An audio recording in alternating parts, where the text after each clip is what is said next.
প্রেমিক আমি তোমার প্রেমিকা, প্রেমের ওয়াদা করব পালন এলে পরীক্ষা। এই যে প্রেম, প্রেম কেমন হওয়া উচিত লক্ষ্য করুন। প্রেমিক ছাড়া আল্লাহ এই দুনিয়াকে তৈরি করেছেন জেনে রাখবেন। বেশি চায়ে ডুবে যাবেন না আপনারা, খুব ইম্পর্টেন্ট কালাম বলছি আপনাদের সামনে। চা খাওয়ার কথা বলেছি বলে সবার অন্তরটাকে ওই চায়ের দিকে করে দেবেন না, এইদিকে অন্তর রাখুন, চা অটোমেটিক চলে আসবে, চিন্তা নেই। এই যে প্রেম, আল্লাহ পাক রব্বুল আলামিন तमाम দুনিয়ার 18,000 মাখলুকাতকে সৃষ্টি করলেন শুধু আমার নবীকে ভালোবেসে, সেটাও ছিল একটা প্রেম। আমি যেই দুনিয়ার বুকে ভূমিষ্ঠ হয়েছি, দুনিয়ার আলো দেখতে পেয়েছি, কেন জানেন? এটাও একটা প্রেমের ওসিলা, আমার বাপ আর আমার মায়ের প্রেমের জন্য। আমার বাপ আর আমার মায়ের প্রেম যদি না থাকতো আমি দুনিয়ার আলো দেখতে পেতাম না। প্রত্যেকটা মানুষের জন্য তাই, প্রত্যেকটা বস্তু, সমস্ত কিছু আল্লাহ পাক তৈরি করেছেন প্রেমকে তৈরি, প্রেমকে লক্ষ্য করে, ভালোবাসাকে লক্ষ্য করে, প্রেমের ওসিলা করে। কিন্তু আজকের প্রেম কেমন হচ্ছে? বিয়াদব খান বা বিয়াদব মল্লিক, বিয়াদব খান অথবা বিয়াদব মল্লিক পিয়াজি খাতুনকে ফোন করতেছে, হ্যালো কোথা আছো, আজকে বাগনান স্টেশনে দেখা হবে তো, ঠিক 3টের সময় যাচ্ছি, তুমি কথা দিয়েছিলে।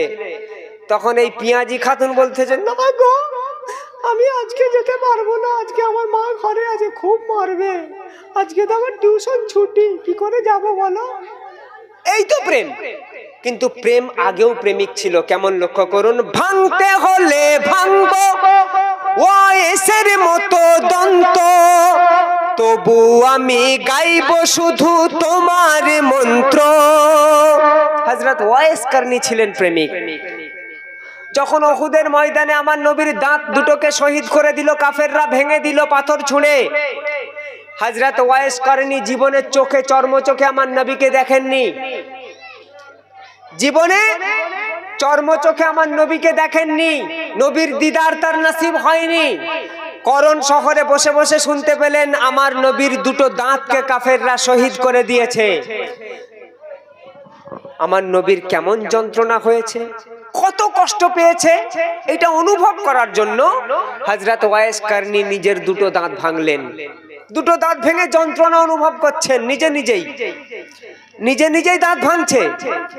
ভেঙে ভাবছে যে এই দুটো দাঁত ভাঙার যন্ত্রণা তো এমন, কিন্তু আমি তো করণ শহরে আছি, আমি জানি না আমার নবীর কোন দুটো দাঁত ভেঙেছে।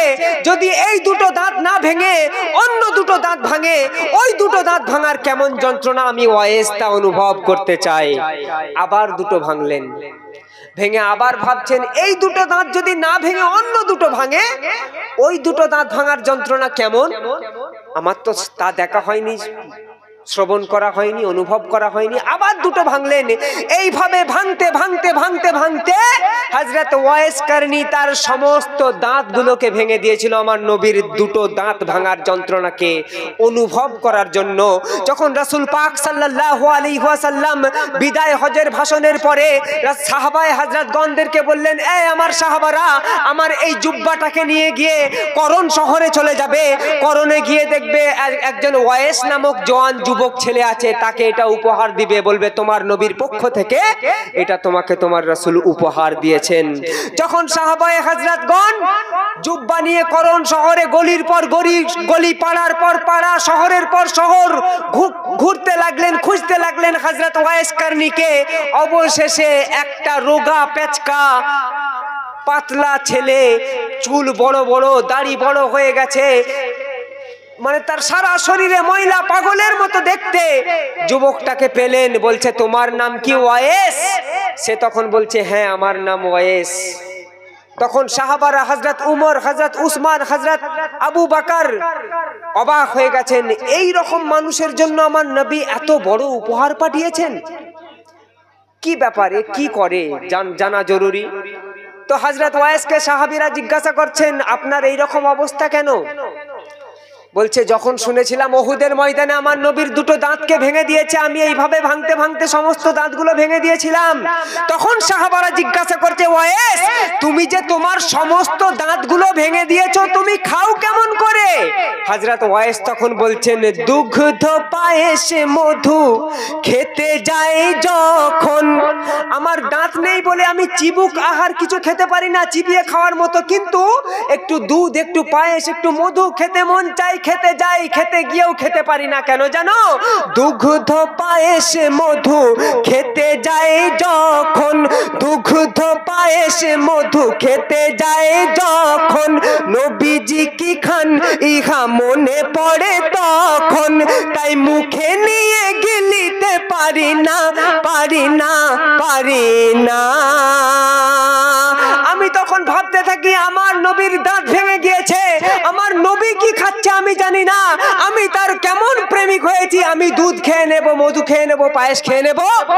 আমি আজ কয়েকদিন যাবত খাইনি। এ হলো প্রেম। ভাঙতে হলে ভাঙবো ওয়াইসের মতো দন্ত, তবু আমি গাইব শুধু তোমার মন্ত্র। আল্লাহ আমার জানেন ভালো আমার ভালোবাসা, সেই ভালোবাসার প্রাচীর গেথে বেঁধেছি বাসা। প্রতি ইটে তোমার নাম লেখা দুরুদ সালাম, প্রতি ইটে তোমার নাম লেখা দুরুদ সালাম। পরীক্ষক হয়ে তুমি করে নাও নিরীক্ষা, তুমি আমার প্রেমিক আমি তোমার প্রেমিকা। প্রেমের ওয়াদা করব পালন এলে পরীক্ষা। আর একজন প্রেমিক ছিল মেসাল, লক্ষ্য করুন। কেন বলছি জানেন? আজকাল প্রেম এত বেড়ে গেছে, এত বেড়ে গেছে যে প্রেমের হাত পা মাথা মুন্ডু কিচ্ছু নেই, তবু বলে আমি তোমাকে ভালোবাসি। মাথা খারাপ। আর একজন প্রেমিক ছিলেন আল্লাহওয়ালা, আল্লাহর প্রেমিক। নিজেকে আল্লাহকে এত ভালোবাসতেন, আল্লাহর জিকির করতে করতে করতে করতে করতে করতে এমন এক সময় পাগল হয়ে গেলেন। পাগল হয়ে আর এক জিকির করতে লাগলেন, আনাল হক, আনাল হক, আনাল হক। আনাল হকের মানে হলো আমি আল্লাহ। সেই যুগের বাদশা যখন খবর পেল অমুক পাগল নিজেকে আল্লাহর দাবি করছে, সেনাপতিকে হুকুম দিলেন, সেনাপতি পাগলটাকে ধরে আনো, ওর বিচার হবে কেন নিজেকে আনাল হক বলে দাবি করছে। পাগলকে যখন ধরে আনা হলো, জিজ্ঞাসা করাচ্ছে, তুমি নাকি নিজেকে আল্লাহর দাবি করছো? কোনো কথা বলছে না, শুধু বলছে আনাল হক, আনাল হক, আনাল হক। বাদশার কথার কোনো উত্তর নেই। অবশেষে বাদশার কথার যখন কোনো উত্তর পেল না, বাদশা রাগম্বিত হয়ে সেনাপতিকে অর্ডার করলেন, এক্ষুনি আমার সামনে ওর গর্দানটাকে আলাদা করে দাও। সেনাপতি সঙ্গে সঙ্গে তরবারি উঠিয়ে সেই পাগলের গর্দানটা পুরো দু টুকরো করে দিল। গর্দান একদিকে দেখো, আর একদিকে কাটা গর্দান থেকে জিকির হচ্ছে আনাল হক, আনাল হক, আনাল হক। বাদশা তখন সেই কাটা গর্দানকে জিজ্ঞাসা করছে, ব্যাপারটা কি? তুমি এখনো কি করে বলছো? তোমাকে তো গর্দান আলাদা করে দেওয়া হয়েছে। তখন সেই কাটা গর্দান থেকে আওয়াজ আসছে, বাদশাহ আমি আল্লাহর প্রেমে কি বলছিলাম, আমার কোনো হুঁশ ছিল না। তুমি কেমন আল্লাহর প্রেমিক যে একজন সাচ্চা আশিককে তুমি চিনতে পারলে না? আনাল হকের দাবি করে মনসুর হাল্লাজ, কজন বলো বুঝেছিল তার প্রেমের রাজ। লাইলা আর মজনুর শুনেছি খুব কথা, তাদের চেয়েও বেশি তোমায় চাই গো মোর সখা। শুধু হুকুম ফরমান দিয়ে দেব আমার জান, শুধু হুকুম ফরমান দিয়ে দেব আমার জান। থাকবো হয়ে গোলাম করে নও না সমীক্ষা, তুমি আমার প্রেমিক আমি তোমার প্রেমিকা। শেষ ছন্দ শুনবেন। শিশুর মতো স্বপ্নে দেখে তোমার মুখটা, ইয়া রাসূলুল্লাহ, ইয়া হাবিবাল্লাহ, আমি শিশুর মতো স্বপ্নে দেখে তোমার মুখটা।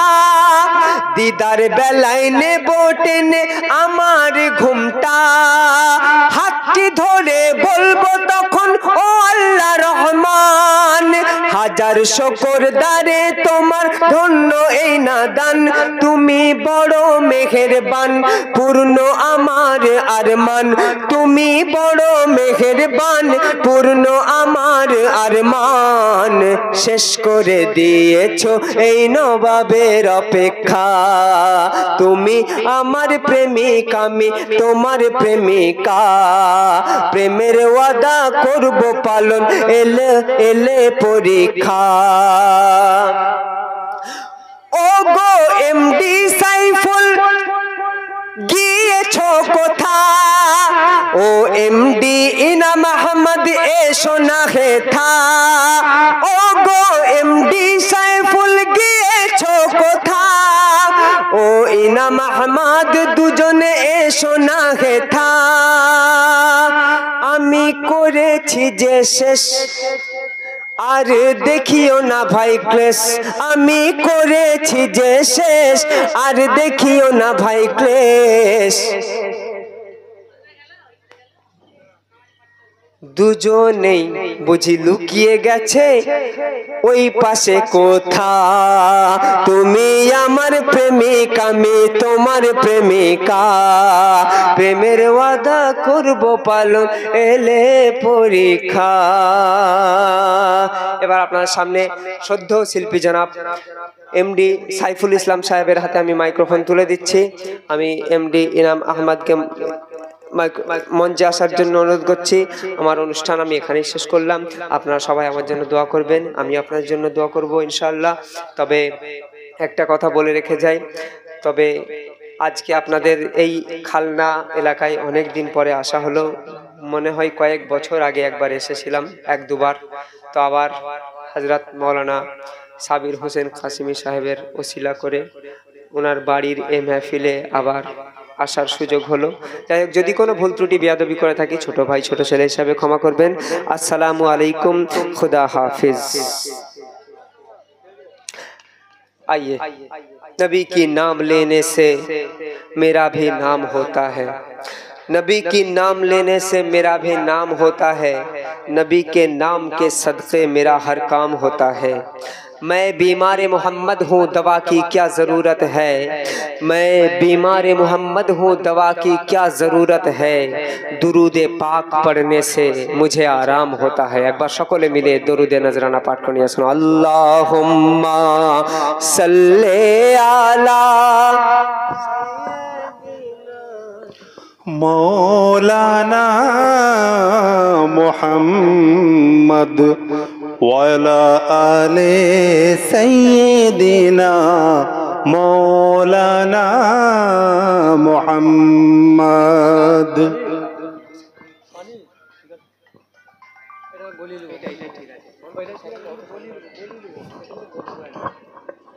पानी पानी दे